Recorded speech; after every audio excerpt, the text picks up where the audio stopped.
மலையாள super star மம்மூட்டிக்காக சபரிமலையில் வழிபட்ட மோகன்லால் என்ன காரணம் தெரியுமா?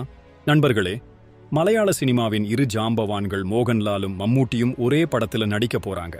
ஆனா திடீர்னு மம்மூட்டிக்கு உடல்நலக்குறைவு, படப்பிடிப்பும் தள்ளி போச்சு. இந்த நேரத்துல மோகன்லால் செஞ்ச காரியம் அனைவரையும் நெகிழ வச்சிருக்கு. நேத்து சபரிமலையில நடந்த காட்சி உண்மையிலேயே நெகிழ வைக்கிறது நண்பர்களே.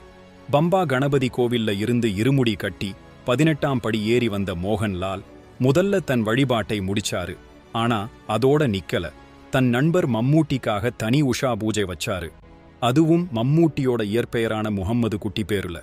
இது மட்டும் இல்ல, தன் மனைவி சுசித்ரா பேருலையும் வழிபாடு நடத்தினாரு.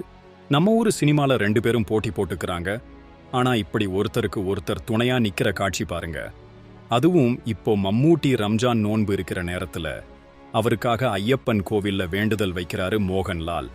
ரசிகர்கள் மத்தியில் பெரும் எதிர்பார்ப்பை ஏற்படுத்தியிருக்கும் எம்புரான் படம் ரிலீஸ் ஆக போகுது. அதுக்கு முன்னாடி இந்த வழிபாடு, மம்மூட்டியோட உடல்நலம் சீரடைய வேண்டி சாதி மத வேறுபாடுகளை தாண்டி நிக்கிற இந்த நட்பு, இதுதான் நம்ம கலாச்சாரம்.